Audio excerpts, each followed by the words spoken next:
On est aujourd'hui le dimanche 21 Adar, on est le 3 mars. Et le cours sera aujourd'hui pour la Refoua Shelema de Nicole Esther Bat-Léa, ainsi que pour l'élévation de l'âme de Mira Bat-Esther et de Yosef Ben Mira. Et tous les cours de la semaine seront consacrés à l'élévation de l'âme de Suzy Rachel Bat Sophie Simcha. En tous les cas, on reprend notre cycle d'études pour un petit moment jusqu'à Pessah. On en reparlera, bien sûr. Pessah approche, donc il y aura à nouveau d'ici 2 semaines et quelques un congé pendant la fête de Pessah. Mais en tous les cas, pour l'instant, jusqu'à Pessah, parce que très certainement les choses changeront après Pessah, jusqu'à Pessah, pourquoi il n'y a que moi qu'elle choisit la mouche? C'est incroyable ça. Elle vous aime? Ben oui, mais pourquoi moi? Donc en tous les cas, jusqu'à Pessah, on répartit les cours de la manière suivante. Le lundi, cours sur les Gilgulim, un long cours sur les Gilgulim, parce qu'il n'y aura que le lundi pour l'instant, cours sur les Gilgulim. On réajuste un petit peu notre manière de voir. Donc 1h15, 1h20 de cours sur les Gilgulim. Ce sera le seul cours de la semaine sur les Gilgulim. Alors tout le monde va se foutre de moi, maintenant j'ai la main sur le nez. Faites quelque chose, appelez la police, je ne sais pas. La gendarmerie, les CRS, je ne sais pas. Faites quelque chose. Vous savez pourquoi elle vous choisit? Parce que vous êtes le seul à parler. Ah oui, c'est possible. Ouais, alors parlez tous alors. Ah ben voilà. Allez, messieurs, on est en direct, il faut être sérieux parce que un rabbin doit toujours faire figure d'homme sérieux. On y va. Allez, on tourne. En tous les cas, elle est partie la mouche. Alors il faut fermer la fenêtre là-bas parce qu'elle va revenir par là-bas. Elles m'en veulent aujourd'hui les mouches.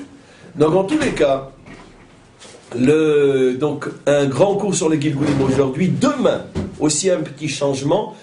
On consacrera jusqu'à Pessah. Je ne suis pas sûr que ça durera ce système-là, mais en tout cas jusqu'à Pessah, on consacrera pratiquement aussi 1h15, 1h30 de cours, rien que de Talmud. Donc pour qu'on ait largement le temps de faire une étude sur le Talmud, ce qu'on a commencé à faire sur le voleur qui rentre dans la cave, etc., avec tout ce qui se cache derrière, bien sûr, de profond, derrière ces notions apparemment techniques, mais qui en vérité sont un océan de sagesse sur le plan éthique et moral. Donc ça sera le cours du lundi, donc à la place du cours des Gilgulim, qui sera plus long aujourd'hui, et les autres cours reprennent normalement. En tous les cas, on commence aujourd'hui. Alors on avait donc terminé l'introduction sur les Gilgulim qui a été longue, je crois 12 ou 13 cours d'introduction. On aurait pu en faire plusieurs centaines sans exagérer, mais il fallait bien commencer un jour le livre. À partir d'aujourd'hui, donc on commence le livre. Je donnerai à chaque fois la référence pour ceux qui veulent reprendre. Et en tous les cas, bien sûr, bien évidemment, je ne vais pas lire ligne après ligne et passage après passage.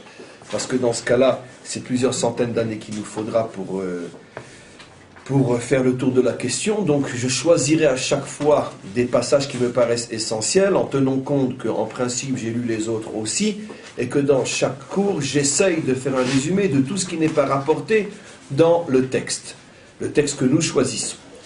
Donc on va, comme on le fait d'habitude lorsqu'on est en présence d'un livre, d'un cours sur texte, on va lire les 4, 5, 6 lignes qui nous intéressent aujourd'hui et on va commencer à les commenter. Et donc on est dans la Akdama Aleph, dans la première Akdama, c'est-à-dire que en vérité le Shara Gilgulim se présente sous la forme de plusieurs dizaines de ce qu'on appelle des Akdamot, des préliminaires, bien qu'il n'y a pas d'autre livre que le préliminaire lui-même, l'humilité profonde des grands et véritables maîtres d'Israël, qui, quand ils exposent leurs enseignements, préviennent qu'il ne s'agit toujours que de la goutte. Vous connaissez un petit peu d'où je me permets de parler comme ça, parce que c'est comme ça qu'on l'a appris nous-mêmes de nos maîtres. Ils sont toujours eux-mêmes dans les préliminaires. Ils ne commencent jamais véritablement le sujet. Parce que commencer un sujet de Torah, c'est absolument impossible. Donc on est toujours dans la préparation de la préparation de la préparation. Même le Hari Akadosh était dans la préparation de la préparation de la préparation.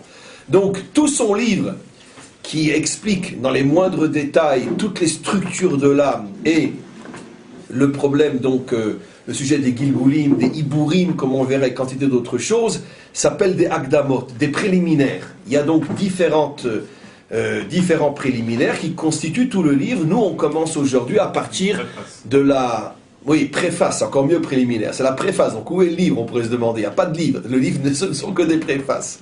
Et donc on est aujourd'hui dans Akdama Aleph. Et pour ceux qui ont cette édition, et je pense que d'ailleurs c'est celle que tous ceux qui ont acheté le livre ont, parce qu'il n'y en a pas d'autres sur le marché, on est à la page Dalet. Et donc je prends directement le texte. Je tiens juste encore à préciser aussi, c'est que vous remarquerez que dans nos 12 ou 13 préliminaires à nous, nous n'avons pas encore véritablement parlé des Gilgulim, parce qu'avant de parler du retour de l'âme, faut-il d'abord comprendre ce qu'est une âme et comment elle est structurée, comment elle fonctionne. Et donc c'est la raison pour laquelle on a passé pratiquement tous nos cours préliminaires à parler plus de l'âme que de la réincarnation elle-même. De la même manière, dans le texte que nous commençons aujourd'hui, le Ari Akadosh va, dans ce que j'ai choisi bien sûr, continuer à nous parler des structures de l'âme avant que l'on commence véritablement dans les cours suivants à parler de ce qu'est et le pourquoi de la réincarnation. Une dernière entrée en matière. J'avais prévenu que quand on commencerait le texte, forcément on reverrait des notions qui avaient été évoquées dans mes préliminaires à moi, mais maintenant on va les revoir de manière beaucoup plus construite, beaucoup plus profonde, beaucoup plus claire que ce que ça a été fait jusqu'à présent, et on commence notre cours. Ve'od nechadesh. Je veux te faire comprendre la chose suivante. Sache, Ki kol ha-nefashot em me'olam ha'asiya bilvad, ce que l'on appelle le nefesh, dernier des noms de l'âme du bas vers le haut, puisque l'âme a 5 noms, a 5 parties. La partie la plus basse s'appelle le nefesh.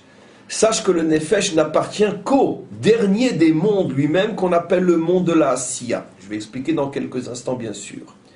Vechol haruchot, par contre, le deuxième niveau de l'âme, du bas vers le haut, qu'on appelle le Ruach, appartient à un autre monde, mais Olam HaYetzira.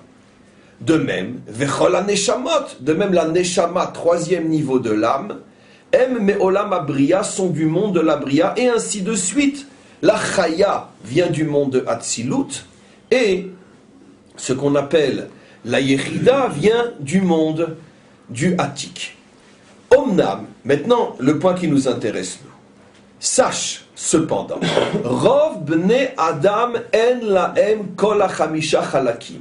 Ne te fais pas d'illusions, la grande majorité des humains, la grande majorité des hommes, y compris des juifs, ne possèdent pas dans une vie, dans leur corps, les 5 niveaux. Anikraïm, qui sont appelés, comme on le sait, Nefesh, Ruach, Neshama, etc. Rak, la grande majorité des humains n'ont en eux, Chelek ha-Nefesh bilvad, que le dernier des niveaux qu'on appelle le Nefesh. C'est-à-dire, vous et moi, c'est certain, on n'a que le Nefesh en nous. Aval, Asher ime olam ha'asiya, qui est du monde de la Asiya. Aval gambeze, et même dans le Nefesh, que nous avons très certainement, nous qui faisons partie de la majorité des hommes, Yesh madrigot rabot, sache que le Nefesh n'est pas achid, le Nefesh n'est pas le même chez vous, chez moi, et non plus chez moi d'un âge à un autre, d'une situation à une autre. Le Nefesh lui-même bouge énormément, mais très globalement,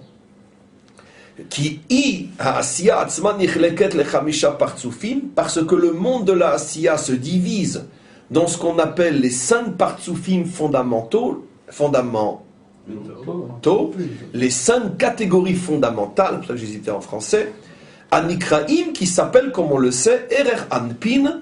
Erer Anpin, on a déjà évoqué ces notions-là, le long visage, Abba, le père, Ima, la mère, Zahir, le petit visage, Venukve, et la féminité.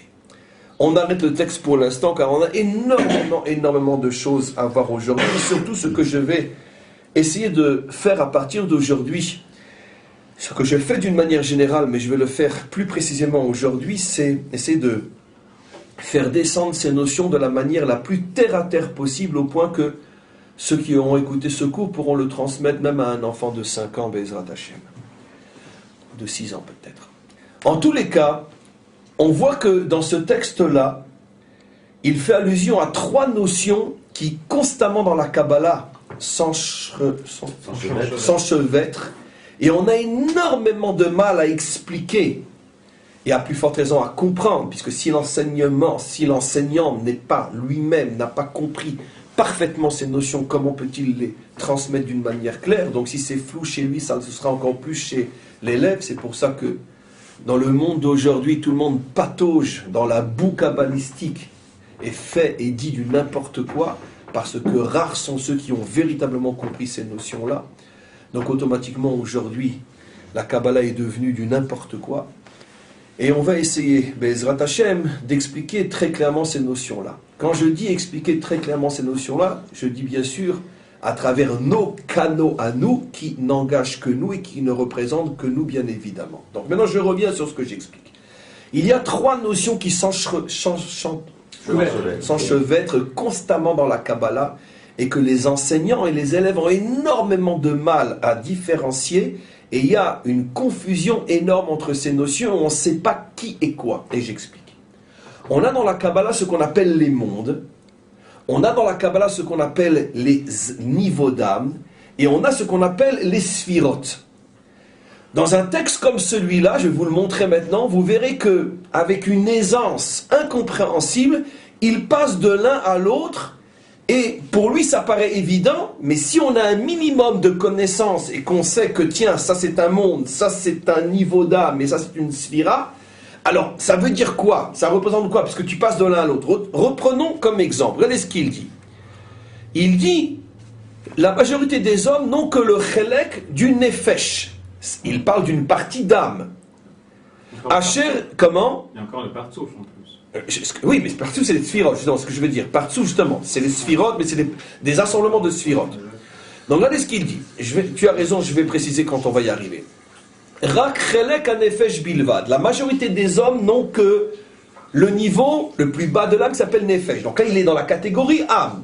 Et après, il dit Asher imeolam asiya, qui appartient au monde de la asiya.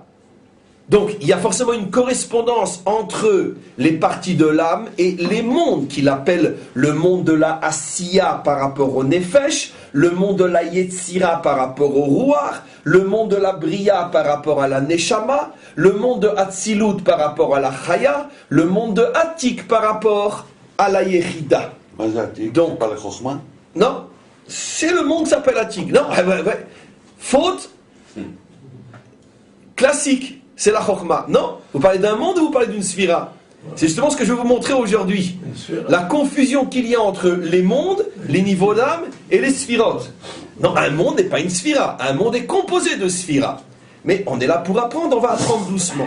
Croyez-moi, c'est des cadeaux du ciel que vous ne pouvez pas imaginer ce que vous avez la chance et la possibilité d'entendre aujourd'hui. Parce que c'est très très très rare les livres ou les enseignements qui expliquent clairement la différence entre les trois, et c'est ce qu'on va faire aujourd'hui. Si on a gagné ça, on n'est déjà pas venu sur terre pour rien. Donc, il parle du niveau de l'âme, Nefesh, et puis après il passe au monde, Asiya, Asher im olam Asiya. Et il dit, maintenant, le Nefesh appartient au monde de la Asiya, Aval gam beziyesh madrigot rabot, mais dans le Nefesh, ou dans le Olama Asiya, il y a différents niveaux. Et là, il va passer aux Sphirot, ou au Partsoufim, qui est un assemblage de Sphirot. Et regardez, Ve'u, c'est-à-dire, qui naît à Asiya Atzma, parce que le monde de la Asiya lui-même, et regardez, c'est très intéressant, les Sphirot vont intervenir dans le monde de la Asiya, et non dans les niveaux d'âme. C'est-à-dire que les Sphirot sont des éléments composant les mondes, non composant les âmes ou les niveaux d'âme. On verra que quand il s'agit des composants de l'âme, ils ne s'appellent plus sphirotes, mais s'appellent autrement. Les sphirotes sont des forces qui composent les mondes. Et donc, tu dis que le Nefesh appartient à Asiya, mais Asiya lui-même est composé de plusieurs catégories, des assemblages de sphirotes. C'est ce qu'il va dire. Kine Asiya Atzman Yichleket Lechamisha Partsufim. 5 catégories. Ces 5 catégories sont des assemblages de sphirotes. Enfin, on comprend ce que c'est une sphira. Et c'est quoi ces 5 partsufim? Maintenant, on est dans le monde des sphirotes. Anikrim Arir Anpin. Une catégorie qui s'appelle Arir Anpin. Arir Anpin, comme on le sait, puisque c'est expliqué partout dans la Kabbalah, la sphira qui lui correspond est le Keter. Maintenant, pourquoi appelle-t-on Keter Harir Anpin? Pour l'instant, vous l'entendez qu'une fois de ma bouche, je ne le réexpliquerai plus, je pense, avant longtemps, car on aura rarement besoin de ce que je vais dire maintenant. Mais pourquoi n'appelle-t-on pas le Harir Anpin Keter? Parce que lorsque l'on parle d'une sphira et de toutes ses composantes à elles-mêmes, alors on l'appelle du nom de Partsouf. Parce que comme on le sait, chaque sphira elle-même est composée de différentes forces. C'est-à-dire qu'en vérité, l'infiniment grand est dans l'infiniment petit, c'est que chaque chose se divise et se subdivise à l'intérieur de lui-même. C'est-à-dire que chaque sphira a ses propres 10 sphirotes qui vont de Keter à Malchut. Donc lorsque je parle de la sphira globale, je l'appelle Keter. Mais lorsque je parle de la sphira et de tous ses composants ou composantes, sphirotes, je l'appelle Partsouf. Et donc, ici, comme on parle de la sphira et de toutes ses forces, on l'appelle Partsouf. Mais en vérité, ça fait allusion à Keter. Donc, le Olam de la Asiya se divise lui-même en 5 niveaux. Le premier niveau le plus haut s'appelle Harir Anpin, qui correspond à une sphira Keter. Après, Abba, le Père, qui, comme on le sait, fait allusion à quelle sphira? Chochma. Mais pourquoi ici on l'appelle Père? Parce que pour la même raison, quand on parle d'une sphira et de toutes ses composantes, on lui donne un autre nom. Pourquoi Père? Parce qu'elle est, comme on le sait, mais ce ne sera pas le cours d'aujourd'hui, génératrice. C'est elle qui envoie la première pulsion de force qui va être reçue par la dimension féminine qui est Ima, la mère. Donc Abba, Chochma avec toutes ses forces. Deuxième Partsouf.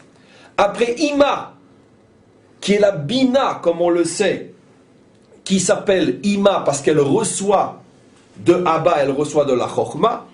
Zahir, le petit visage, qu'on pourrait aussi appeler le fils au nom du père, de la mère et du fils, comme on avait déjà expliqué.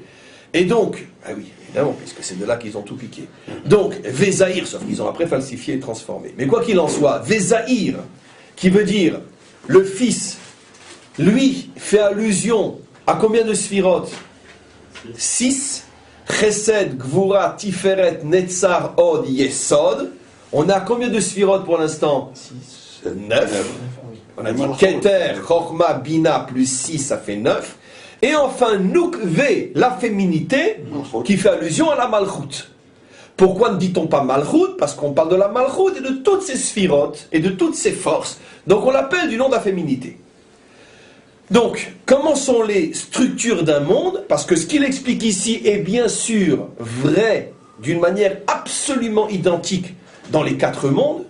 C'est-à-dire le monde juste au-dessus, Yetzira a aussi ses 5 Partsoufim. Le monde Bria a aussi ses 5 Partsoufim. Le monde de Hatzilut a aussi ses 5 Partsoufim et ainsi de suite. Donc, mais il prend l'exemple de Asiya qui est tout en bas avec ses 5 Partsoufim. Donc, je reprends ce qu'il dit, on va doucement. Le Nefesh, qui est un niveau d'âme, appartient à un monde qui lui correspond. Le monde correspondant à Nefesh est le monde de Asiya. Mais dans le monde de Asiya lui-même n'est pas uniforme. Il a différents niveaux qui sont globalement, parce que si on subdivise c'est infini, mais qui sont globalement au nombre de 5. Et donc le Nefesh lui-même, selon que c'est le Nefesh au niveau de Harir, ou le Nefesh au niveau de Abba, ou le Nefesh au niveau de Ima, ou le Nefesh au niveau de Zahir, ou le Nefesh au niveau de Nukve, ça ne sera pas le même Nefesh, bien que les 5 ont en commun qu'ils font partie de la catégorie Nefesh, catégorie Asiya. Mais à des niveaux différents. Donc tout ça c'est important, mais on est encore loin d'y arriver. Ce qu'on va essayer de comprendre maintenant, c'est ces différentes notions expliquées ici, les niveaux d'âme, les mondes et les parties des mondes, à quoi ça correspond. C'est ce qu'on va essayer d'expliquer aujourd'hui. Alors j'ai une petite question à vous poser. Oui. Si le maître du monde Katou, Bereshit bara Elohim, bara, alors c'est le monde de la Bria, normalement. Que la Bria. La Torah commence avec le monde de la Benatan Bria. Nefesh Berucho, c'est pas Asiya, c'est aussi c'est Bria, c'est On quoi? a déjà expliqué il y a fort longtemps que le Maaseh Bereshit ne parle que des 3 mondes à partir de la Bria. Puisqu'il y a le mot Bria, Asiya, Yetzira dans le Maaseh Bereshit, il manque le mot Atzilut et à plus forte raison ce qui est au-dessus. La Torah ne parle visiblement qu'à partir de la Bria. Elle ne parle que invisiblement des mondes qui sont au-dessus de la Bria. Il y a des allusions, ce sont différents cours qu'on a déjà donnés ici il y a fort longtemps. Mais dans le visible de la Torah commence à partir de Bria. Et elle descend jusqu'à Asiya, Naaseh Adam, Vayetzer et Adam. Elle parle de tous les mondes à partir de Bria. Mais la Torah commence bien plus haut. C'est la raison pour laquelle elle commence par la lettre bête, pour dire quelque chose avant. Il y a le Aleph qui fait allusion à Atzilut, première lettre du mot Atzilut. Donc on reprend maintenant. Alors, on va expliquer la chose suivante. Le plus facile, c'est les niveaux d'âme. Les niveaux d'âme ne se trouvent que dans la structure adamique, comme on l'a expliqué, et ça en long et en détail, dans les préliminaires. Les niveaux d'âme, ou l'âme, et après les niveaux d'âme, c'est quoi l'âme? C'est le moyen qui m'est donné à moi, adamique, pour me connecter au maître du monde. Parce que pour entendre, il faut des oreilles. Pour parler, il faut une bouche. Pour sentir, il faut un nez. Pour toucher, il faut un bras. Comment qu'on se connecte au maître du monde? Comment on se connecte? Comment? Mais pour ça, il faut des membres.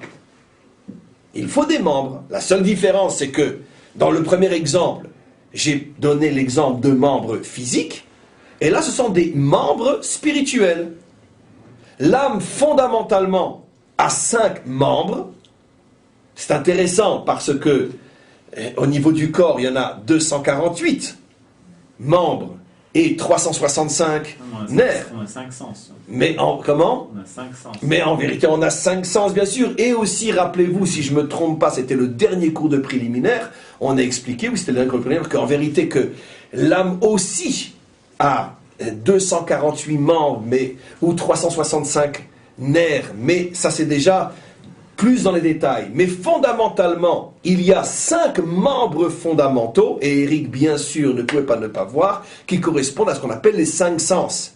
Les 5 sens qui sont finalement les 5 moyens de communication avec le monde qui nous entoure. Maintenant, les 248 membres sont les outils, excusez-moi, des 5 sens. Mais fondamentalement, on n'a que 5 moyens de communication qui utilisent eux-mêmes 248 membres ou 365 nerfs, etc. Donc, exactement de la même manière, l'âme a 5 parties, ça veut dire 5 sens de connexion. De la même manière que l'un des sens dans l'homme, c'est voir et après entendre.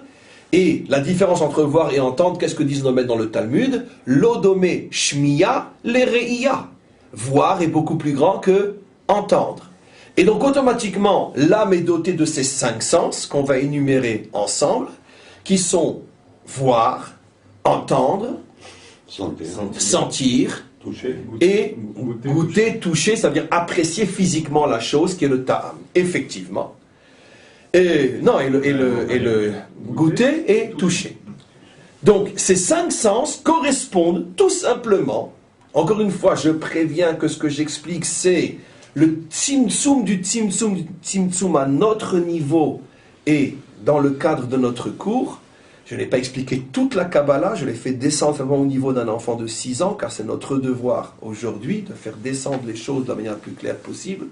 Donc, l'âme est dotée de 5 sens, l'âme est capable de voir, l'âme est capable d'entendre, l'âme est capable de ressentir, l'âme est capable de goûter, d'apprécier, et l'âme est capable de toucher. Et même de voir des sons. Comment? Et même de voir des sons.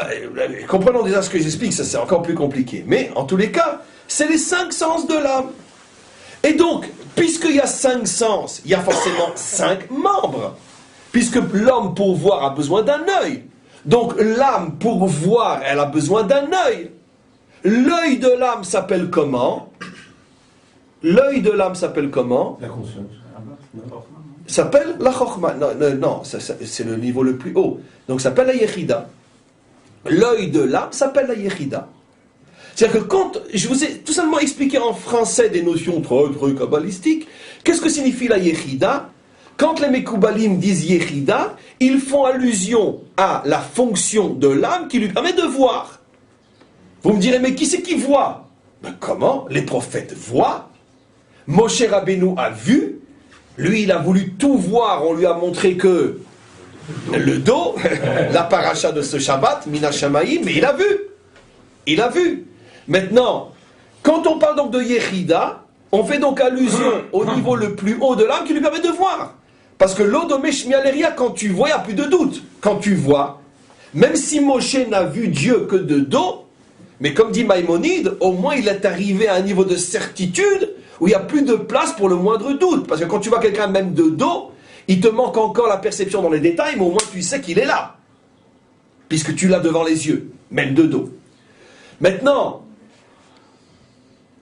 on verra dans quelques minutes, rappelez-moi si j'oublie, parce que j'ai tellement de choses à exprimer que je vais essayer de ne pas oublier. Quelle est la différence entre Moshe qui voit, par exemple, et Ésaïe qui voit? Car il y a de nombreux versets qui nous disent que Ésaïe a vu, ou Jérémie a vu, ou Ézéchiel a vu. Est-ce qu'ils voient de la même manière? Alors c'est là que vont intervenir les niveaux de monde, mais dans quelques instants. Donc en tous les cas, quand nos maîtres disent le 5e niveau de l'âme, la Yérida, ça veut dire voir. Maintenant vous me direz, mais moi je vois jamais. Est-ce que c'est vrai qu'on voit jamais ou non? Alors là en vérité intervient ce que je voulais dire au niveau des prophètes, d'une certaine manière. Oui, il y a des fois où on voit, mais ça ne s'appelle pas une vision qui est au même niveau que Moshe, mais pourtant ça utilise le sens de l'âme qui est la Yérida, qui est voir. Donnons un exemple simple.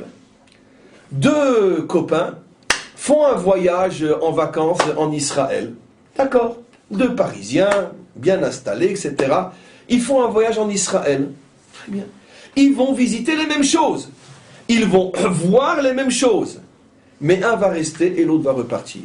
L'un a vu, l'autre n'a pas vu. Ça veut dire quoi? L'un n'a pas vu la même chose que l'autre.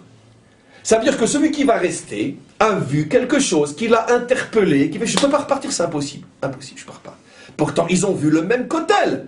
Ils ont vu le même désert de Judée. Ils ont vu le même lac de Tibériade. Mais un a vu avec les yeux de l'âme, d'accord, et l'autre a vu avec les yeux du corps. Très beau paysage, dira celui qui repart. C'est ma maison, dira celui qui reste. Ils n'ont pas vu de la même manière. Excusez, on va gripper.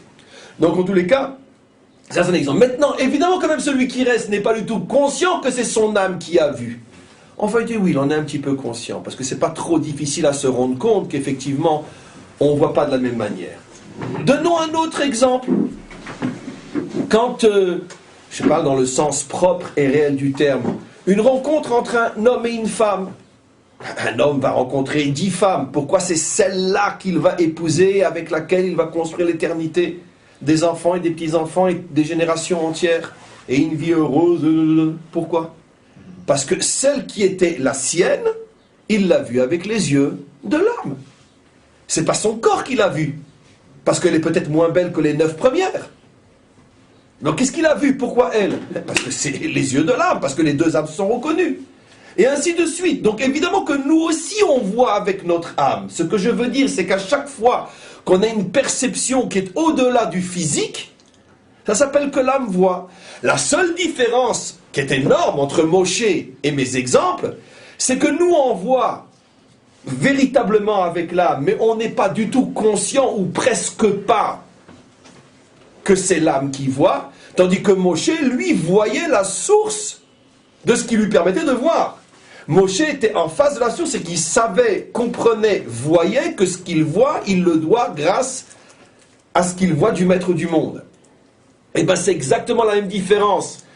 Après, vous mettez entre ma vision du lac de Tibériade, qui fait que je vais rester en Israël, et Moshe qui voit Dieu de dos, entre les deux, vous mettez tous les prophètes. C'est-à-dire que les prophètes sont eux aussi des hommes qui voient avec leur âme, mais à des niveaux beaucoup plus hauts que le touriste qui voit le lac de Tibériade et qui décide de s'installer en Israël. Parce que eux aussi sont conscients que la source est spirituelle, simplement pas aussi fort que Moshe. Donc voilà un exemple simple. Donc ça c'est l'âme qui voit. L'âme qui voit, c'est appelé Yérida. Maintenant, qu'est-ce que c'est l'âme qui entend? L'âme qui entend, deuxième sens du haut vers le bas, est appelé Chaya. Nos maîtres appellent le sens qui permet à l'âme de voir Chaya. Et d'entendre Chaya. Maintenant, Moshe entend, tous les prophètes entendent, Jeanne d'Arc entend, les Havdil bien sûr, tout le monde. Et nous aussi on entend. Pourquoi on entend? Donnons un exemple simple. Un exemple simple. Je viens de parler du lac de Tibériade. Très bien. Des dizaines de personnes vont entendre ce que je viens de dire. D'accord? 8 vont entendre. C'est tout. Et un va... Oh, ma place, c'est là-bas. Va venir. 9 n'ont pas entendu avec l'âme. Un a entendu avec l'âme. C'est-à-dire, s'il a entendu avec l'oreille, ah, mais c'est un très bon cours. S'il entend avec l'âme, forcément, il vient, comme Eric, qui vivait en face du lac de Léman, et qui est venu. Il faut le faire. Parce que c'est quand même l'un des plus beaux lacs du monde. Franchement, il faut le faire. Donc, un entend avec son oreille, et l'autre entend avec l'âme. Et donc, ainsi de suite. Maintenant, sans aller si loin, d'accord? J'entends un cours. Un va dire, c'était un très bon cours, d'accord? Comme la chose que j'ai toujours la plus détestable, la plus horrible, le coup de grâce après un cours. Quand quelqu'un vient dire, ah là là, qu'est-ce qu'on s'est régalé avec votre cours? J'ai envie de le tuer. s'est régalé. Pourquoi je suis un cuisinier, je tenais à manger. Et donc, qu'est-ce qu'on s'est régalé, quoi? C'est de la bouffe. Et donc... C'est la nourriture. Voilà. Oui, non, mais je comprends ce qu'il y a derrière, mais c'est tellement grossier et sale de dire sur un cours, qu'est-ce qu'on s'est régalé. Donc ça prouve où est la personne, mais peu importe. Quoi qu'il en soit, donc un va dire, oh là là, qu'est-ce qu'on s'est régalé, votre cours c'était super grave, d'accord? Et un va changer sa vie. Un a entendu avec son oreille, et l'autre a entendu avec l'oreille de l'âme, a entendu avec ce qu'on appelle la chaya. Donc bien sûr que l'âme a une oreille, et on descend. Le nez de l'âme, que nos maîtres appellent le rouar. Non, Neshama. pardon, la neshama. L'intelligence de l'âme, la compréhension. Un exemple simple, mais maintenant je vais aller plus vite. Non, la compréhension dans le sens d'intelligence. Ça c'est déjà da'at, c'est un peu plus sophistiqué. On étudie un texte, un va le comprendre intellectuellement, et l'autre va le comprendre avec son âme. Ça veut dire qu'un va réfléchir sur une notion et va la trouver très intéressante, et l'autre va bouleverser sa vie, parce qu'il l'a complètement compris avec son âme. Et donc, comme c'est une notion de Torah, automatiquement, elle va le transformer. Donc, quand l'âme capte l'intelligence de la Torah, et que forcément ça agit sur elle, à ce moment-là, nos maîtres disent que quelle partie de l'âme s'est mise à fonctionner? La partie de l'âme qu'on appelle la neshama, la fameuse neshama. Quand l'âme ressent quelque chose qu'elle n'arrive pas à définir, elle a une intuition, elle ressent quelque chose. Des fois, on a des intuitions spirituelles, morales. On est en face d'une action. On ne sait pas si on a le droit de le faire ou non, mais quelque chose en nous nous fait dire que non, on ne le fait pas. Ou on est en face d'une décision à prendre. On n'a pas vraiment envie de le faire, mais quelque chose en nous nous dit, vas-y, fais-le, vas-y, fais-le. Ben, cette intuition, ce ressenti, ça s'appelle tout simplement le rouar. Et lorsque l'âme touche, c'est-à-dire que lorsque l'on s'engage réellement et qu'on fait quelque chose et qu'on vit le judaïsme, on vit le judaïsme avec le niveau de l'âme qui s'appelle le nefesh. On a donc tout expliqué. C'est avoir du nez. Comment? Non, c'est le niveau plus haut, ça. Le nez, vous parlez de l'odeur. Non, quand on vit la chose, c'est nefesh. Quand on ressent, on a du nez, c'est rouar. Effectivement, c'est pour ça que nos maîtres disent, effectivement, c'est ce qu'on a expliqué, que le rouar se trouve au niveau du nez. Donc on a compris quels sont les 5 niveaux de l'âme. Il n'y a rien de sorcier, c'est pas de la Kabbalah, c'est du terre à terre. Il faut seulement savoir de quoi parlent nos maîtres et on a compris. Les 5 sens fondamentaux, les 5 moyens de communication avec le divin, soit je vois, soit j'entends, soit je ressens, je comprends, je ressens et je touche. C'est-à-dire toucher dans l'équivalent de ce qu'on explique, c'est vivre la chose, s'engager complètement. Je mets les tefilines, pas je sens qu'il faut les mettre, pas je mets les tefilines, je les ai sur moi. À ce moment-là, c'est ce qui me permet de m'attacher à cette mitzvah. C'est pas parce que mon corps a touché la lanière de cuir, c'est parce qu'il y a un attachement qui se fait au niveau de l'âme et cette mitzvah. Comme on le sait tous, je veux dire, aucun d'entre nous pourrait s'imaginer ne pas mettre les tefilines un jour. Pas parce que la Torah nous le demande, on n'est plus à ce niveau-là. Parce que ça fait partie de notre vie, on ne peut pas vivre sans, c'est impossible.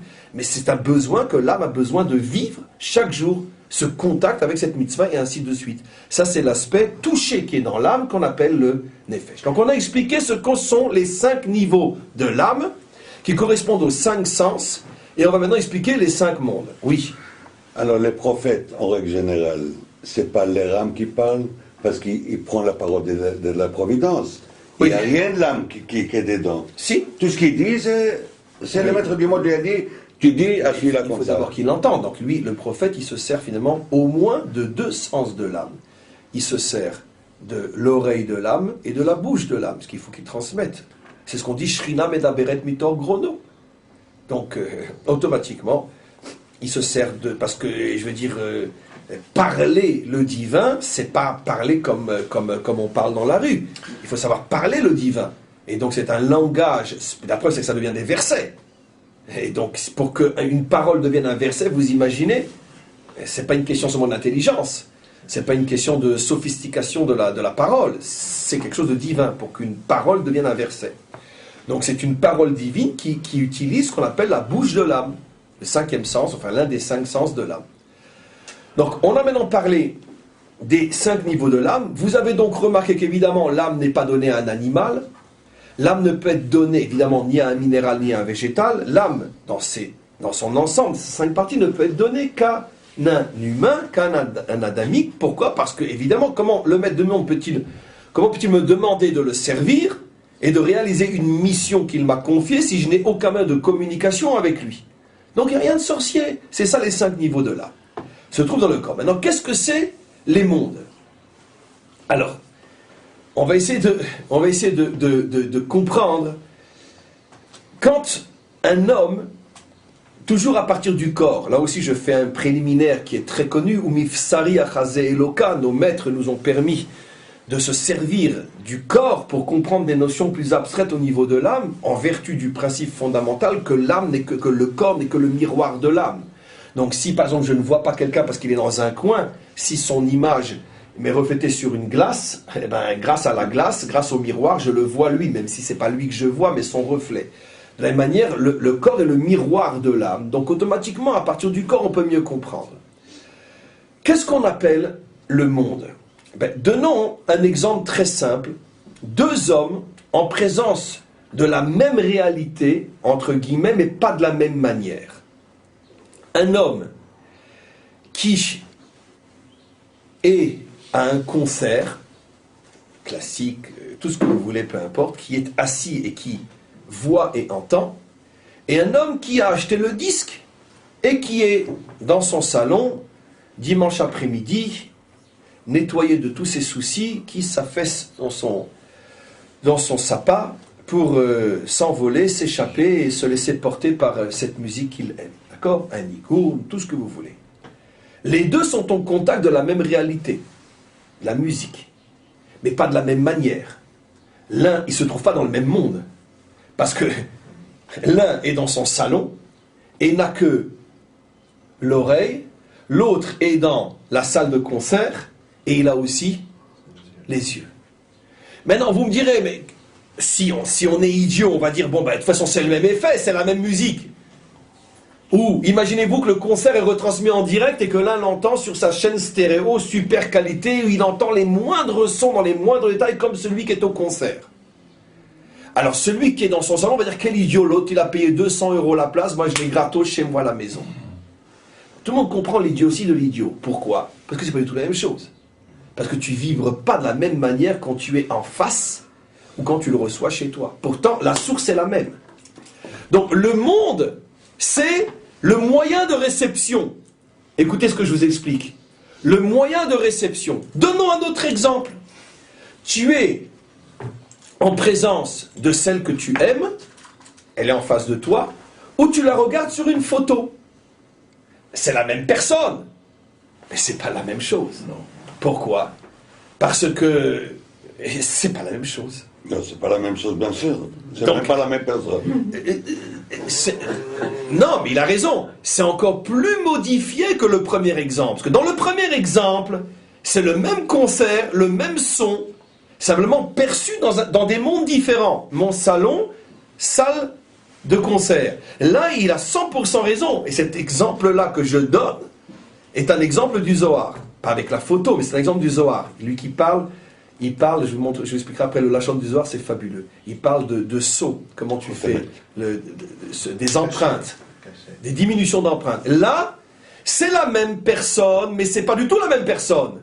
Parce que là, la photo qui fait allusion à l'être en chair et en sang est déjà une transformation énorme par rapport au départ. Maintenant, vu de l'extérieur, très schématiquement, je suis en présence de la même notion. Ma femme, mais c'est pas du tout le même monde. Là, c'est une photo, il n'y a aucune sensation possible. Et là, c'est un être de chair et de sang, ou plutôt d'âme et de corps, plutôt que de chair et de sang. D'âme et de corps. Donc, c'est pas du tout la même chose. Donc, vous comprenez que le monde dans lequel je prends la perception est fondamentalement est fondamental et joue une influence énorme sur une même perception. Dans les deux cas, je vois, mais quand je vois mon épouse ou quand je vois sa photo, c'est pas du tout la même chose. Pourtant, c'est le même sens qui est utilisé, c'est la vision. Vous avez vu comment on explique? De même, j'entends. Je peux entendre en direct le concert ou je peux entendre en différé. Et vous savez qu'il y a une différence énorme au niveau de la halakha entre en direct ou en différé. Par exemple, si j'entends en direct, c'est une shéla qui est connue. Est-ce que si quelqu'un il entend en direct la kriya de la Megillah, est-ce qu'il est yotse ou pas? Quelqu'un entend la lecture de la Megillah le jour de Purim, parce que bon, on peut utiliser un direct, le jour de Purim, il ne peut pas se déplacer, d'accord? Alors quelqu'un fait de chez lui, d'accord, lecture de la Megillah, comme chez nous, branché en live, ok? Et que tous ceux qui sont dans les hôpitaux, ou peu importe, peuvent écouter sa lecture de Megillah. Ou bien, mieux que ça, il fait un enregistrement, il vend le disque. Dans les deux cas, c'est la même personne, le même moment, la même voix. Alors, si c'est le disque écouté d'après tous les avis, on n'a pas accompli la mitzvah d'écouter la Megillah. Pourquoi? Parce que la voix enregistrée sur un disque n'est plus du tout, c'est comme une photo. C'est une photo de son. C'est une photo de son, c'est plus du tout la personne. Par contre, sur la voix en direct, de nombreux avis, et c'est pas vraiment tranché dans la halakha, il y a des oui, il y a des non, bon, le minag est de ne pas le faire, mais en tous les cas, c'est vraiment un sujet extrêmement ouvert, avec énormément d'avis qui disent oui, c'est kasher. Pourquoi? Parce qu'en direct, c'est directement ma voix au moment où elle sort de ma bouche, donc si quelqu'un écoute, même à 2000 km, ma lecture de Megillah le jour de Purim, il est quitte de la mitzvah, c'est comme s'il était devant moi. Et si on fait un disque et on met dans les vidéos, et on voit les visages aussi? Non, c'est des images, c'est des photos de son. Non, on voit la photo des raves. Non, je joue sur les mots, c'est des photos de son, c'est des photos, il n'y a plus d'humain. Il faut que la voix sorte de l'humain au moment où tu l'entends. Là, elle sort d'une photographie, soit le disque, soit l'image, qui sont des photographies de son. C'est quoi un disque? Une photo de son. On a pris le son, on l'a photographié, c'est le système de la photographie. Sauf que c'est au niveau du son. C'est le même principe que la photo, un disque. Donc, c'est une photo de son, ce n'est plus un humain. Comme ma femme, c'est pas sa photo. C'est clair. On ne va pas se marier qu'une photo. C'est clair. Donc, c'est pareil. Donc, on comprend que l'endroit dans lequel je perçois est fondamental, car ça va tout changer. Maintenant, vous avez compris ce que sont les mondes, les différents mondes. Pour les différents mondes, je ne parlerai pas du monde le plus haut Atik pour l'instant, parce que généralement, quand on parle des mondes, on parle que des 4 qui sont de Hatzilut à Asiya, pour des raisons qui ne sont pas importantes pour nous maintenant. Mais donnons un exemple simple. Lorsque je perçois la chose, excusez-moi, telle qu'elle est véritablement, je suis dans le monde de Asiya, de Hatzilut. Je vais essayer, dans l'exemple du concert, de reprendre ces 4 niveaux. Je ne sais pas si je vais y arriver. Après, on reprendra l'exemple du Zohar. Quand je suis dans la salle du concert, je suis dans le monde de Hatzilut. Lorsque j'entends en direct, et que donc tout ce qui s'y passe, je le capte en live, en temps direct et en temps réel, je suis dans le monde de la Bria. Peut-être quand c'est retransmis peut-être à la télévision. On a en plus peut-être la vision, pas que l'heure. On va dire ce que tu dis, exactement. Bravo. Mais je ne suis pas sûr qu'on en aura besoin, et pour l'instant on va suivre ton exemple. Lorsque c'est retransmis à la télévision en direct, c'est l'olam de la Bria. Lorsque j'entends à la radio sans pouvoir voir, mais en direct, je suis dans le monde de la Yetzira. Et lorsque j'achète le disque, je suis dans le monde de la Asiya. Maintenant, les 4 personnes vivent le même événement, mais d'une manière fondamentalement différente. Je vous ai donné un exemple simple. Un exemple simple, j'en ai déjà donné des milliers, mais par exemple, celui qui achète le disque et qui va le mettre dans sa voiture au moment où il conduit, n'aura pas du tout la même concentration et donc la même émotion que celui qui est dans son fauteuil à la maison ou à plus forte raison au concert au premier rang. Donc déjà, tout change. Donc c'est ça les 4 mondes, c'est la même perception, c'est-à-dire qu'ils utilisent les mêmes canaux, par exemple l'oreille et même l'œil pour la télévision, donc Eric avait raison, Bria c'est aussi, a aussi l'œil, mais c'est pas au même endroit. Donc l'endroit de perception est fondamental, c'est pour ça que nos maîtres disent, il y a l'âme a 5 sens, mais il y a aussi 5 endroits de perception.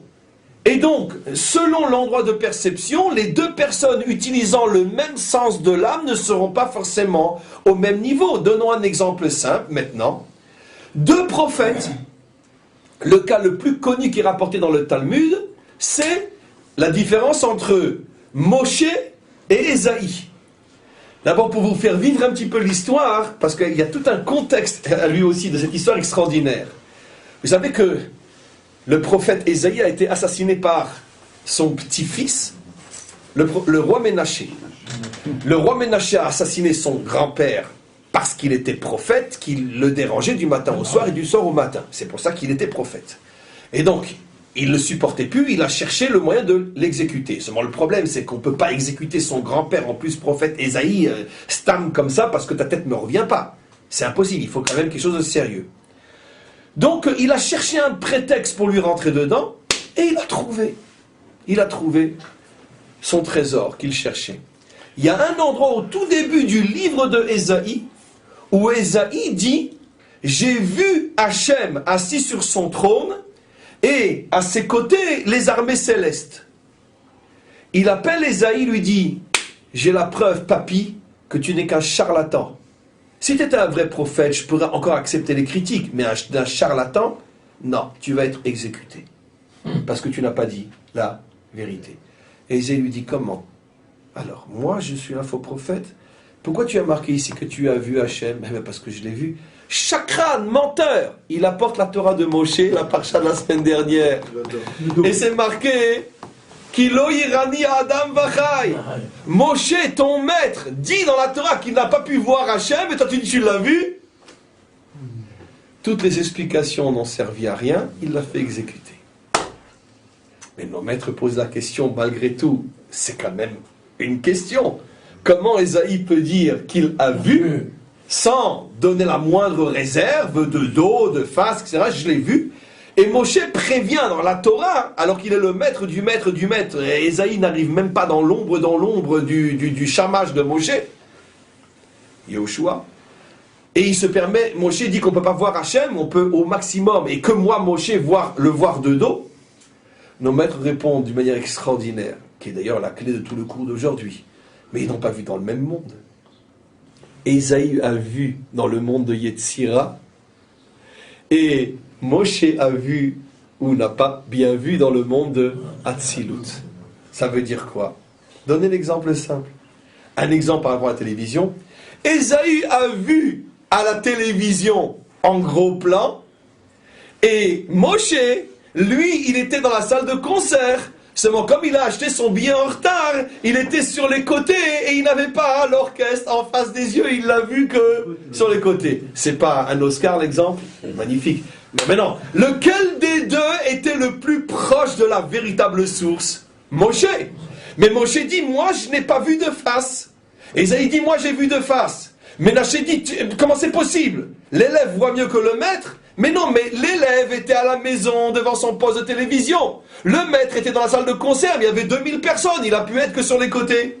Mais qui a le mieux vu finalement, Moshe ou Ésaïe?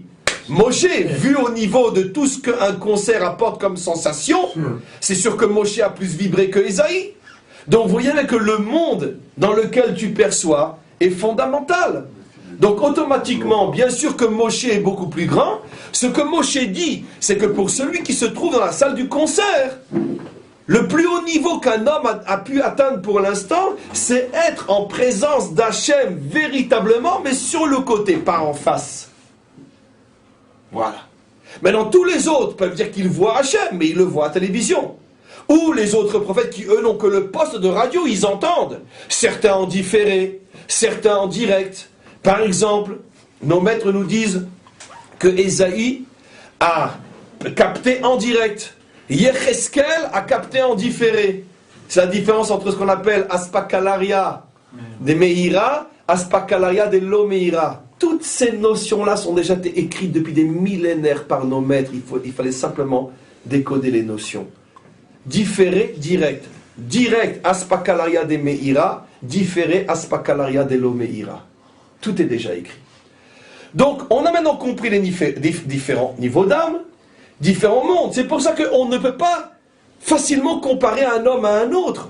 Parce que même si tu me dis, ouais, celui-là, il voit. Celui-là ne fait qu'entendre. Mais qui est plus grand? Celui qui entend dans Hatzilut ou celui qui voit dans Bria? Donne un exemple simple. Celui qui ne voit pas du tout le concert parce qu'il est complètement sur le côté, mais il est dans la salle du concert, et celui qui est devant le poste télévision qui voit, mais qui n'est pas là-bas, qui est le plus grand? Et la preuve, c'est qu'à la télévision, on te donne gratuitement, et pour être là-bas, tu payes 100 €. Si c'était mieux d'être devant le poste télévision, on ne demanderait pas de payer 100 € pour aller là-bas. Donc tout le monde sait que d'être dans la salle, même sur le côté, c'est quand même beaucoup plus fort comme moment que devant le poste de télévision. La preuve que là, c'est gratuit, et là, tu payes. Donc automatiquement, on comprend que quand tu dis « ce prophète-là n'a fait qu'entendre, celui-là a même vu », attention, dans quel monde? Maintenant, il nous reste une troisième chose à expliquer, c'est les fameux partsoufim, qui sont les différents niveaux dans les mondes. Alors, on a vu que dans chaque monde, il y a 5 partsoufim. Si je reprends l'exemple du concert, vous avez déjà compris ce que je vais vous dire. Eh bien, on a tous été au moins une fois à un concert. Il y a la mezzanine, il y a les premiers bancs, il y a ceux qui sont sur le côté, il y a ceux qui sont quand Au poulailler. Au poulailler, peu importe. Il y a ceux qui sont sur les chaises en cuir, sur les chaises en velours, sur les chaises en bois. On fait payer à chacun ce qu'il a payé. Comme on le sait, ce monde moderne est... non, le monde a toujours été le spécialiste de te faire sentir ce que tu payes.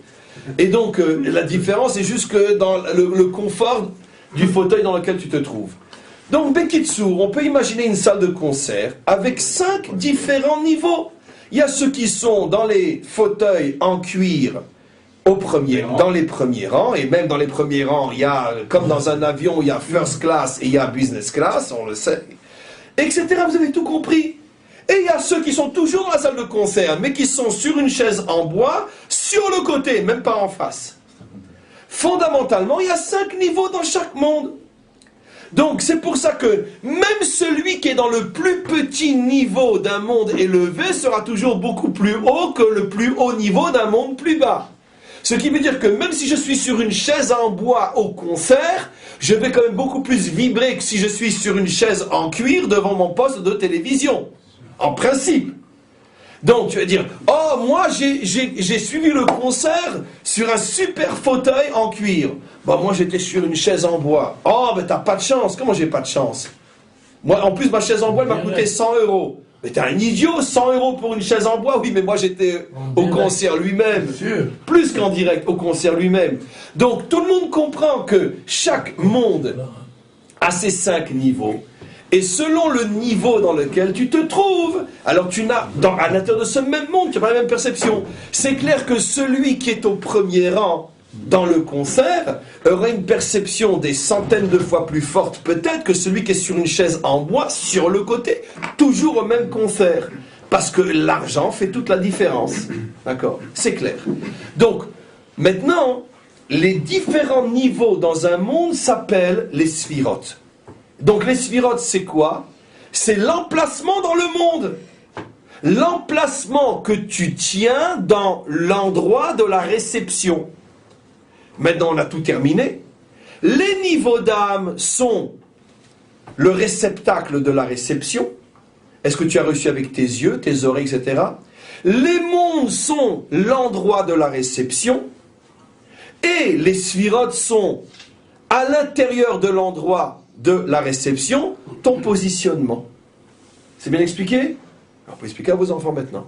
voilà ce que sont les sphirotes, voilà ce que sont les mondes, voilà ce que sont les niveaux d'âme. Donc c'est très simple à comprendre. Automatiquement, ce qui est vrai sur le plan physique est vrai sur le plan spirituel.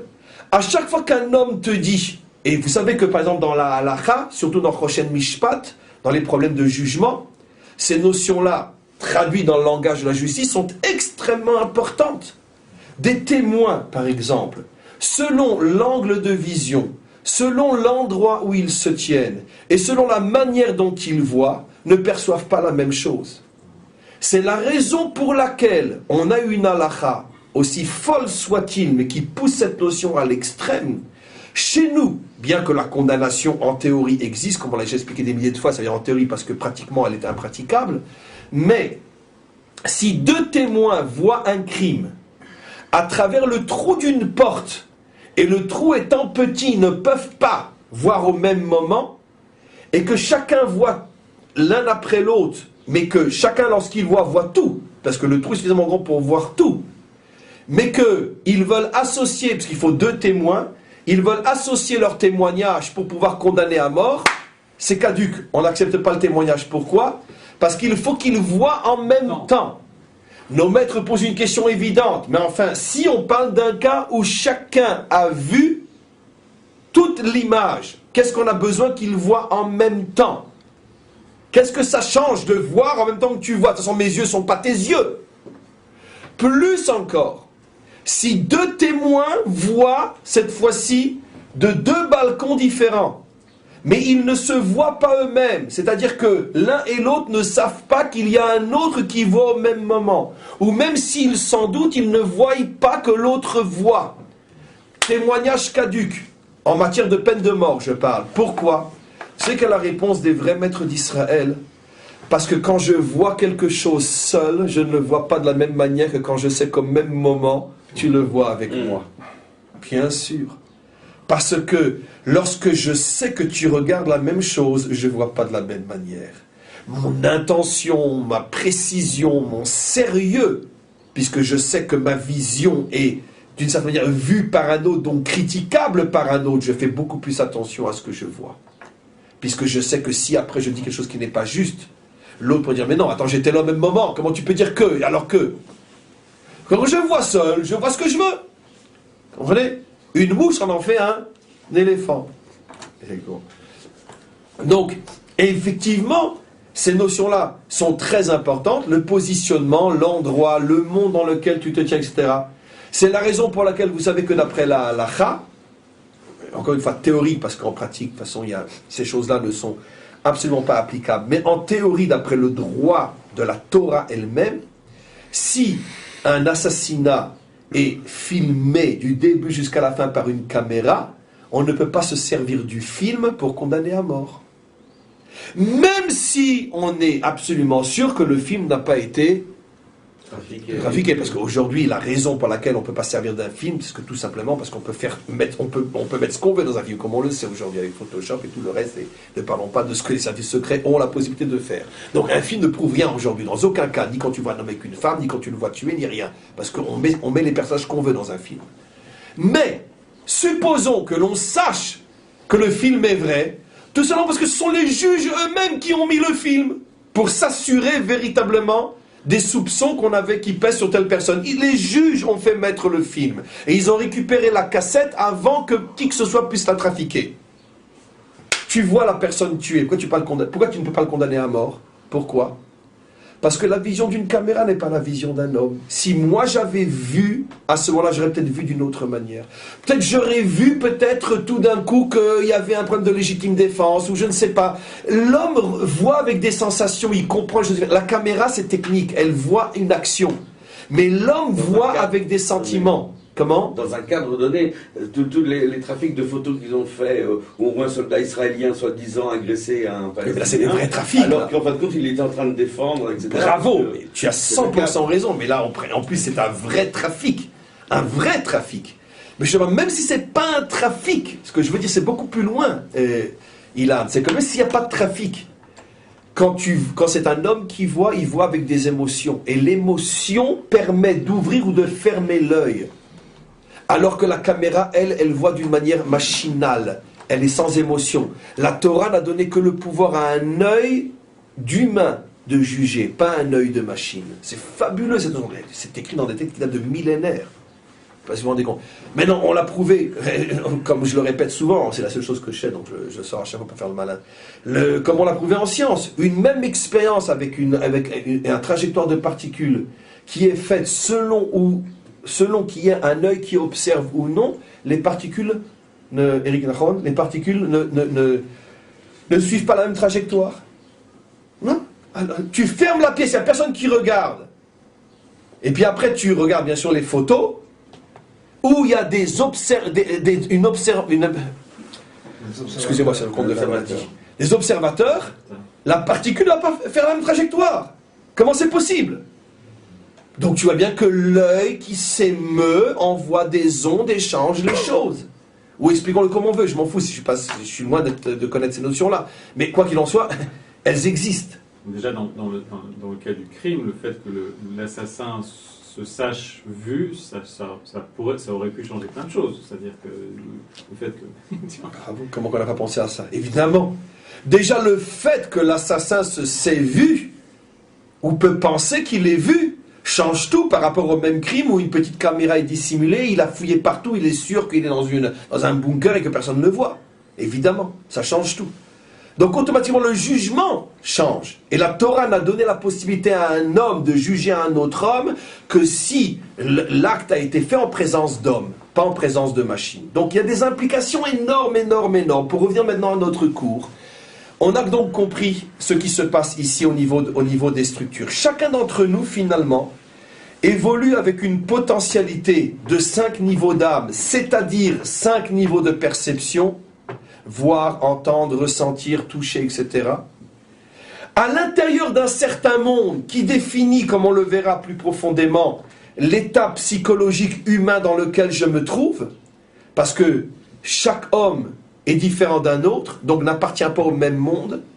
Chaque homme est différent par rapport à lui-même, selon le moment, l'âge, les circonstances. Donnons un exemple simple. Dans une période difficile, soucis financiers, soucis familiaux, soucis de santé, je n'appartiens pas au même monde que quand tout va bien dans ces domaines-là. Pourquoi je n'appartiens au même monde? Et parce que mes 5 sens ne fonctionnent pas de la même manière. Lorsque j'ai des soucis financiers, qu'un pauvre m'appelle, il me dit j'ai faim, je ne l'entends pas de la même manière que quand je ne sais plus quoi faire de mon argent. Et je ne l'entends pas de la même manière. Pourtant c'est les mêmes mots et la même oreille. Mais je n'appartiens pas au même monde, donc je ne l'entends pas de la même manière, et ainsi de suite. Et même à l'intérieur d'un même monde, ça dépend aussi où je me positionne. Par exemple, j'ai beaucoup de moyens, j'ai aucun problème pour donner la tzedaka, mais le pauvre me prend juste quand je suis en train de courir vers un rendez-vous, je ne suis pas dans le même monde que quand je rentre du travail, que je viens de gagner 100 000 euros et que j'ai un sourire à en rendre jaloux les anges. Et si le pauvre vient me voir à ce moment-là, il a de la chance. Parce que je ne suis pas dans le même monde. Pourtant, c'est le même homme, le même argent, la même somme. Mais ce n'est pas le même monde. Donc, toutes ces notions-là sont extrêmement importantes. Et donc, vont nous permettre, après, de mieux comprendre, Bezrat Hashem, comment les choses se structurent. Oui, pour une question. On va continuer un petit peu. Est-ce que les neshamot peuvent monter ou descendre des olamos différents? Oui, ça on verra. Non seulement les neshamot, d'abord, peuvent monter à l'intérieur d'un même monde, parce que justement ça va être toute la suite du cours. Où je suis moi, ce qu'on appelle le fameux principe du Shoresh Neshama, ma racine d'âme, où je suis.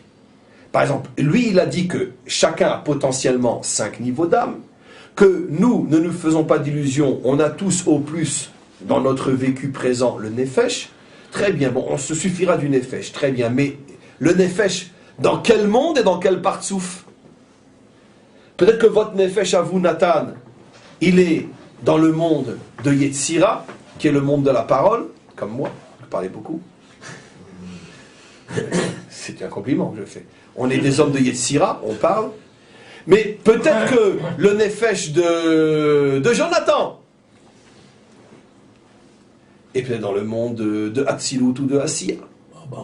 Maintenant, moi j'ai peut-être un Nefesh dans le monde de Yetzira, Jonathan dans le monde de Hatzilut. Maintenant, moi, dans Yetzira, je suis dans Nukve, dans Harir, dans Zahir, et lui, dans Atzilut, il est dans Nukve, dans Zahir, dans où il est. Donc, ça c'est ce qu'on appelle le Shoresh Neshama. Mon positionnement, traduction littérale, ma racine d'âme, mais traduction moderne pour que nos enfants puissent comprendre, mon positionnement, où je suis, ça va être le prochain cours qu'on va commencer. Oui. Mais s'il accomplit tous les 5 niveaux, par exemple, de l'Enefesh, Oui.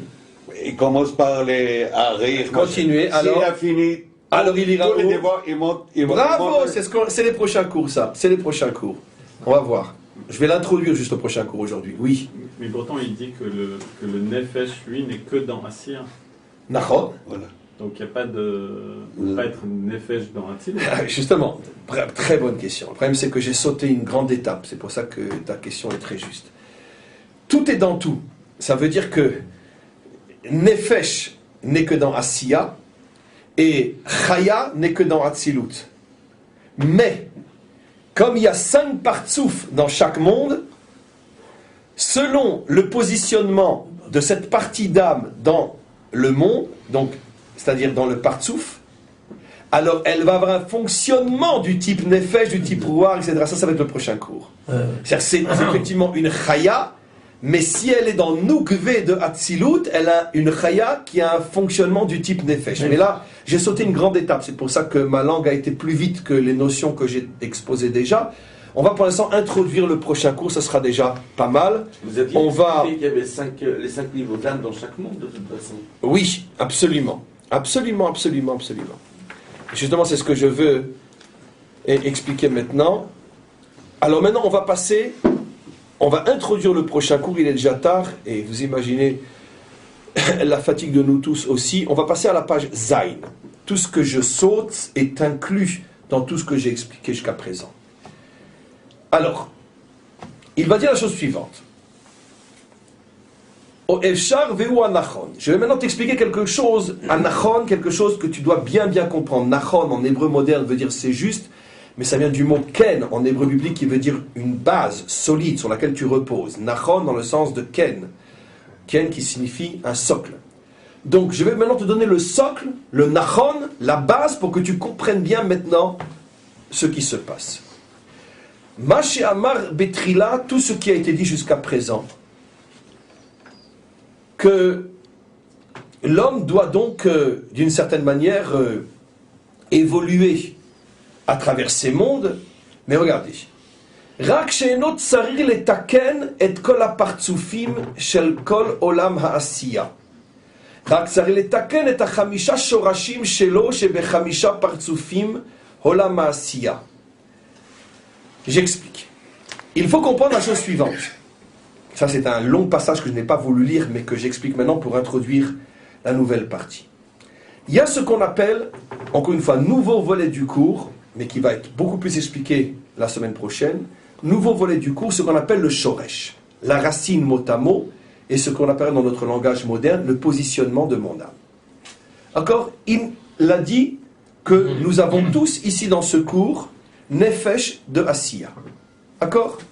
On a tous un Nefesh dans le Olam de Asiya. Très bien.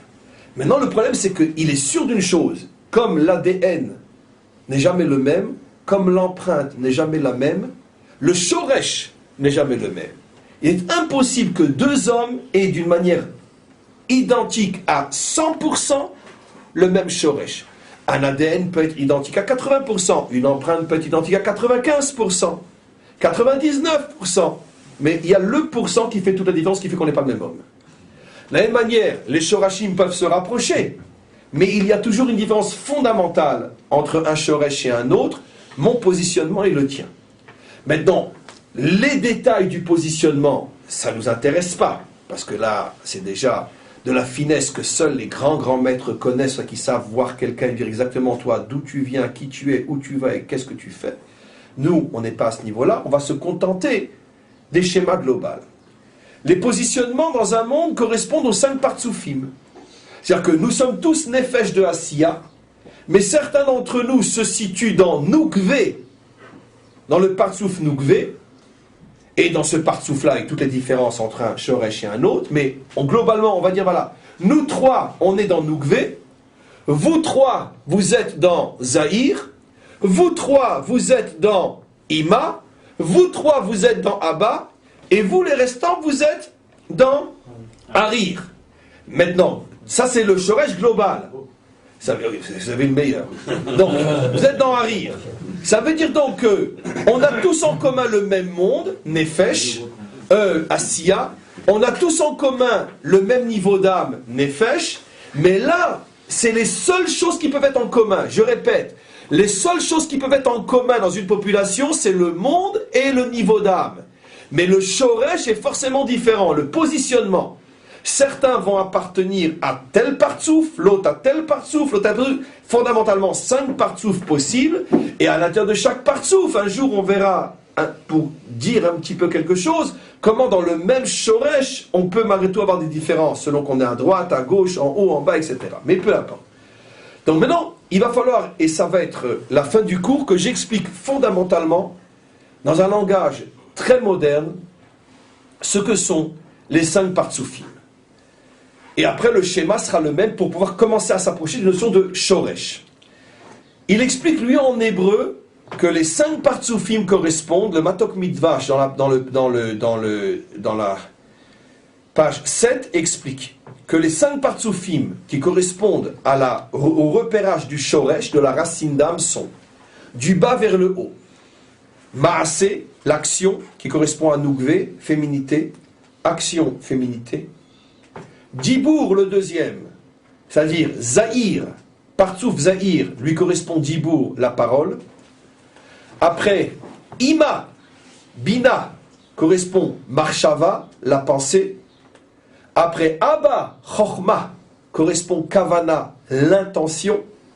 Et après, Ariranpin, Keter, correspond Reuta Deliba, la volonté. Donc, je répète, dans son langage à lui, les 5 partsoufim traduits dans un langage déjà moins proche de la Kabbalah, lui commence à faire la première traduction à son époque, enfin dans son langage, parce qu'il est de notre époque, d'Afkal Matot Midvash. Mais dans son langage, déjà plus celui des Mekoubalim, nous après dans le langage d'un juif parlant français. Mais il explique donc l'action Noukvé, la parole Zahir, la pensée Ima, l'intention Kavana Abba, la volonté Harir. Donc, je répète maintenant, et je passe à notre langage, petit à petit. Finalement, les 5 positionnements dans un monde qui correspondent aux 5 partsoufim sont maintenant, moi je vais le prendre à l'inverse, du haut vers le bas, soit le positionnement qu'on appelle la volonté, soit le positionnement qu'on appelle l'intention, Kavana, soit le positionnement qu'on appelle la pensée, soit le positionnement qu'on appelle la parole, soit le positionnement qu'on appelle l'action. Et je décrypte et je traduis. Dans le langage moderne... Naaseh Benishma, c'est quoi? Naaseh Benishma, ça doit être... Malgré que Naaseh, c'est comme Maaseh, mais c'est d'autre côté, c'est le plus haut. Naaseh Benishma, ça fait allusion à Nougvé et à sa mère. À la mère et à la fille. Mais ça doit être justement au contraire. Parce que Naaseh Benishma, tous les kavanos, toute l'attention est d'impliquer non, tous les autres. Nishma, c'est pas le monde de la kavana, c'est le monde de la bina. Le monde shma dans le sens de comprendre. Oui. C'est le monde de la pensée, c'est le monde de l'Aïma. Ça fait allusion à la mère et à la fille, à la bina et à la malchut. Ça, Naaseh Benishma. Je fais allusion à ces 2 sphirotes-là. Maintenant, regardez. On va traduire maintenant d'une manière plus moderne, mais pour dire exactement la même chose, à quoi correspondent ces 5 partsoufim, et d'une manière qui est un chidouche pour notre génération. Le premier niveau, c'est le niveau facile, puisque on n'a pas besoin de traduire plus que le premier niveau. Reuta Delibé, Reuta, comme on le sait, c'est un mot en araméen qui veut dire la volonté. Le premier niveau, c'est le niveau de la volonté. Après, bien sûr, il faudra voir dans les prochains cours à quoi ça correspond dans la traduction concrète. Mais c'est le niveau de la volonté, c'est le niveau de Harir, qu'on appelle le grand visage. En dessous, le monde de Abba, le père, Chochma, qu'on traduit par sagesse, mais qu'on appelle dans la Kabbalah Kavana, l'intention. D'accord? L'intention, c'est ce que je vais traduire dans notre langage moderne par l'éthique. C'est quoi l'intention? Ben, chaque action a une intention.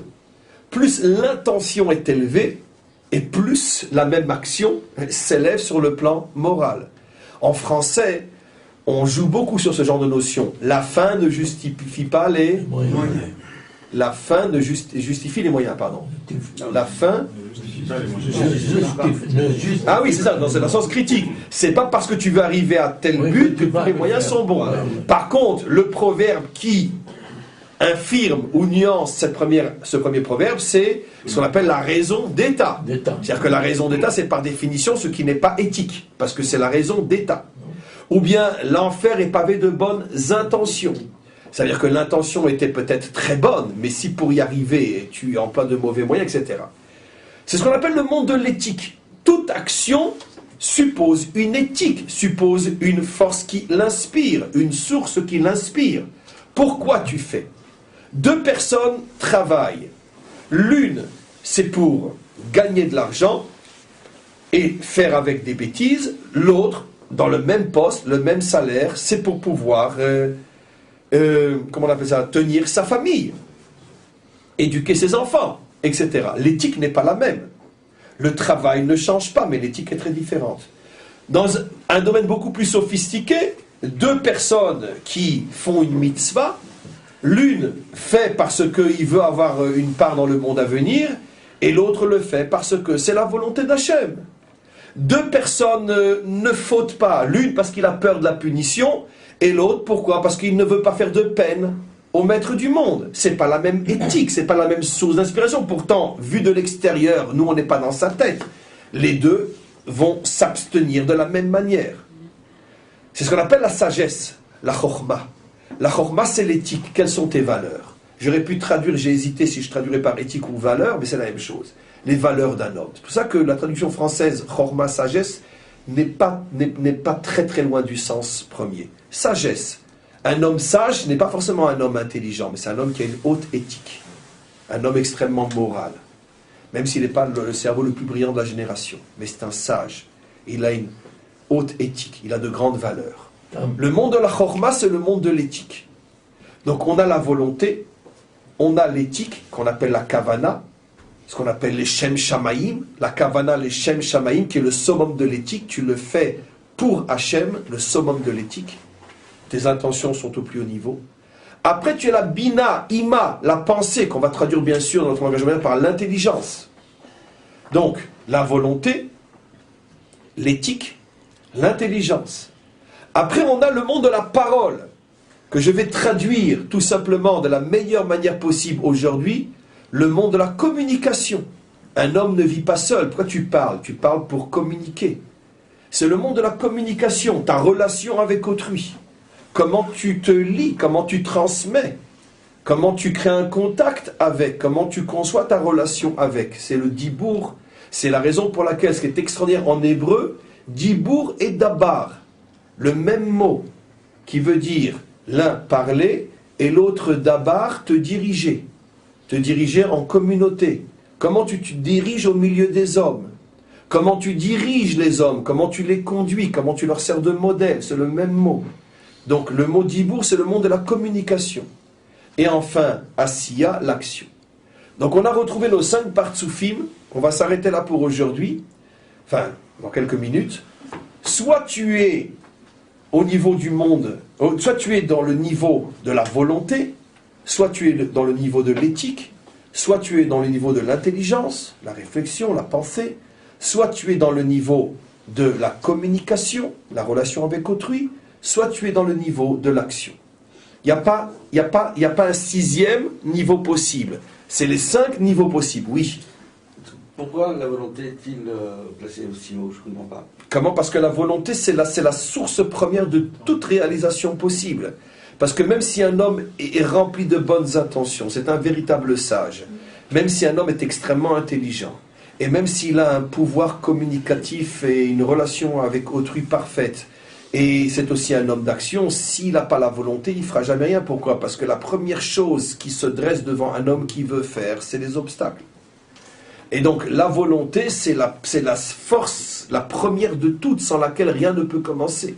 Mais les résultats, C'est pour ça que j'ai dit, Naaseh Benishma, Je ne suis pas en train... Quand je dis haut et bas, je ne parle pas nécessairement et uniquement de différence hiérarchique. Je parle de différence dans le sens que l'une engendre l'autre. C'est-à-dire que rien ne commence sans la volonté. Si tu n'as pas de volonté, tu ne peux rien faire. Alors c'est pour ça que j'ai dit Naaseh Benishma, c'est... D'abord, Naaseh Benishma, c'est la volonté. Non, c'est l'action. C'est encore autre chose. C'est l'action. Oui. Non, tu voulais... Tu vas voir... Pardon. l'action. Non, on n'a pas atteint un certain niveau. c'est la On n'a pas atteint un niveau précédent. Alors justement, ça Dans sera... le niveau d'Atilut et en même temps dans Chokhmah. Alors, on va voir quelque chose d'absolument fabuleux la semaine prochaine, Bezrat Hashem. C'est que la construction, comment on passe de l'un à l'autre, alors que moi je suis en train de dire que tout commence par la volonté, ce qui n'est pas faux, parce que si on n'a pas de volonté, on ne se lève pas le matin déjà. Qu'est-ce qui nous fait nous lever le matin? C'est la volonté. Et pourquoi? Parce qu'on est tous fatigués. Donc si on se lève, et de manière générale, pourquoi on vit aujourd'hui? Parce qu'on a la volonté de vivre. Et donc, automatiquement, la volonté, c'est d'une certaine manière la force première sur laquelle se greffent toutes les autres. Maintenant, on verra, et c'est ce que tu supposes, c'est que dans la construction des niveaux de l'âme, la construction se fait du bas vers le haut, comme un immeuble. On commence par l'action, après, etc., etc. Ça va être très très compliqué, parce que comment peut-on commencer par l'action si on n'a pas déjà la volonté, ou si on n'a pas l'éthique? Mais ça, on verra. Mais il y a effectivement deux constructions qui se font simultanément, mais l'une du bas vers le haut, qu'on appelle le Or Choser en hébreu, et l'une qui se fait du haut vers le bas, qu'on appelle le Or Yachar. Et ces deux constructions-là, qui une est masculine, l'autre est féminine, tout ce qui est de bas en haut est féminin, tout ce qui est de haut en bas est masculin. On verra comment les choses se construisent. Mais quoi qu'il en soit, maintenant, et je termine, par rapport au cours d'aujourd'hui, le positionnement maintenant des Shorashim vont être le suivant. Indépendamment de savoir dans quel monde je me trouve et de quel niveau d'âme j'ai, il y a un problème que nous allons tous rencontrer, c'est où tu te positionnes dans ton monde et avec ton niveau d'âme. Tu as le rouar, d'accord, tu es dans Yetzira, mais où dans Yetzira avec ton rouar? Alors là, interviennent les Shorashim. Il y a des Shoresh d'âme qui sont dans Harir, dans volonté, des Shoresh d'âme qui sont dans Abba, éthique, des Shoresh d'âme qui sont dans Ima, pensée, intelligence, des Shoresh d'âme qui sont dans Zahir, communication, des Shoresh d'âme qui sont dans action. Donnons un exemple simple pour terminer le cours, mais c'est vraiment, même pas la porte de la porte, car on va rentrer beaucoup plus dans les détails de ce que je dis aujourd'hui en fin de cours. Donnons un exemple. Si quelqu'un, son Shoresh d'âme, c'est volonté, sûr et certain que dans sa vie, c'est un homme qui ne va rencontrer que de gros et de très gros problèmes, qu'il aura à surmonter. Pourquoi? Parce que son Shoresh d'âme, c'est volonté. Donc si je n'ai pas un obstacle, comment je peux dévoiler ma volonté? Donc, c'est déjà indicateur de quelque chose d'extraordinaire. L'application à la Chalémaase est fabuleuse. Ça veut dire que si un homme voit que tout ce qu'il fait dans la vie s'accompagne toujours de grandes douleurs, tu peux être sûr que ton homme appartient à Harir. C'est une consolation, oui, énorme, parce que c'est aussi le plus haut niveau d'âme. Ça veut dire que, déjà, ça évite la question stupide de l'idiot né, c'est « Et pourquoi moi ?» Mais il y a des shoresh d'âme. Chacun, selon son shoresh d'âme, va avoir une vie très différente. C'est pour ça que tu as des vies qui sont relativement faciles et des vies qui sont très compliquées. Parce que la vie facile, certainement, est déjà venue dans une autre vie pour vivre l'expérience d'une vie compliquée. Maintenant, c'est pas sa tranche de vie, c'est pas ce qu'on appelle son partsouf, c'est pas son shoresh. Donc Hachem ne le met pas en face de difficultés outre mesure parce que c'est pas son problème dans cette tranche de vie. Il est vrai que ce que je dis est aussi lié à des générations. Il y a des générations où la globalité des âmes sont des âmes qui appartiennent au monde de la volonté. Les périodes très dures de l'histoire juive, des grandes souffrances où pour pouvoir vivre et survivre, il fallait se surpasser. C'est clair, ce sont toutes des âmes d'une génération Ratson, d'une génération volonté, Hariranpin, des âmes extrêmement élevées. Et donc d'où ce retournement incroyable. Dans le vécu de l'histoire, on les voit comme des gens qui étaient tout en bas. Mais dans le shoresh de l'âme, c'est des gens qui sont tout en haut. N'oublions pas que ce principe-là, on le connaît à merveille. La génération en esclave est la génération qui a reçu, en esclavage, la génération qui a reçu la Torah. C'est celle qui était soumise à Pharaon, a eu Moshe comme guide. Ça veut dire que la Shoah et ce qui est suivi après. Donc, il faut faire attention. Les malheurs d'une génération sont malheureusement souvent le signe d'un niveau d'âme extrêmement élevé. Puisque justement, tu auras le monde qui correspond à ton shoresh. Donc, automatiquement, tes expériences vont être celles qui correspondent à ton shoresh. Si ton shoresh est ratson, volonté, ne t'attends pas à une vie facile. C'est impossible. Voilà. Sadik Veralo, par exemple, dans le Tanya. Donc ça, c'est un exemple. Maintenant, il y a des vies qui vont être shoresh éthiques. Il y a des gens qui, toute leur vie, vont être confrontés, pas forcément à des problèmes de surmonter les obstacles, mais de faire des choix éthiques. Ça va être tous leurs problèmes, toute leur vie. Pourquoi ? Parce que c'est leur monde, c'est le cadre dans lequel ils sont. L'un dans son travail, l'un dans l'autre. On peut imaginer un exemple film, un grand avocat ou un journaliste qui, tout ça, il va œuvrer pour éthiquiser le politique ou éthiquiser la justice, peu importe. Des exemples, que toute sa vie va être autour de problèmes éthiques. Même à notre niveau individuel, vous avez des gens qui sont très très sensibles sur la morale, ce qui se fait, ce qui ne se fait pas. Toute leur vie, on sent qu'ils tournent autour de ce problème-là. Alors que d'autres, bon d'accord, ça n'en fait pas un plat, il a fait, il n'a pas fait, c'est pas mon monde, c'est pas mon sujet. Lorsqu'une personne sent que ce qui revient constamment chez lui, c'est les problèmes éthiques, dans le monde de la Torah, ce qu'on pourrait appeler Tnuat HaMussar, par exemple, ce qu'on appelle les HaMussar, Rabbi Israël Salenter, etc., ça c'est le monde de Abba, c'est le monde de l'éthique, le monde de la Kavana, les intentions. Maintenant, d'autres vont surtout être des hommes qui toute leur vie vont vivre avec leur tête. Des penseurs, des intellectuels, qui produisent avec leur cerveau. Ça peut être un shoresh neshama ima, c'est-à-dire donc la pensée. D'autres qui sont constamment, toute leur vie, c'est la relation à autrui. Dans le bien comme dans le mal. Des gens qui toute leur vie tournent autour du problème relationnel. Dans leur métier, dans leurs problèmes familiaux, c'est leur problème. Il y a des gens qui n'ont pas de problème, qui n'ont pas de problème relationnel. D'accord ? Une épouse du début jusqu'à la fin, un ami du début jusqu'à la fin, un travail du début jusqu'à la fin, il y a pas de relationnel. La relation avec autrui, c'est pas mon problème. J'ai jamais de problème ni avec ma femme, ni avec mon patron, ni avec mes ouvriers, ni avec mon voisin, ni avec mon rab, ni avec mon élève, j'ai pas de problème. C'est pas son truc, c'est pas son shoresh. D'autres, tout ce qui touche la relation à autrui, c'est les souffrances universelles. Pourquoi ? Son shoresh est là. Il est dans le problème avec l'autre. Et de même, l'action, qui est le plus facile à comprendre. Et l'action, c'est ce que tu réalises sur Terre. Alors vous verrez qu'il y a des hommes qui réalisent énormément, des hommes qui réalisent très peu. Maintenant, parmi ceux qui réalisent énormément, c'est clair que leur shoresh est dans la Noukva. Maintenant, ceux qui réalisent très peu, ça peut être deux choses. Soit parce qu'ils sont passés à côté, soit parce que c'est pas leur truc. Ils sont pas sur Terre aujourd'hui pour être des hommes de réalisation. C'est pas des hommes d'action. Ils vont briller dans d'autres domaines.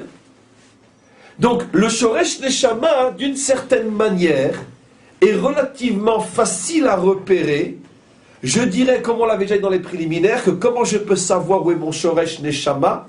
Là où je vois que je reviens constamment, je bute sur ce genre de monde, sur ce genre de contexte, sur ce genre de situation, je peux être sûr que là se trouve mon shoresh neshama. Il y a toujours forcément un domaine dans lequel ça ne va pas aussi facilement que partout ailleurs. Là où ça baigne dans l'huile, généralement, c'est pas mon shoresh neshama.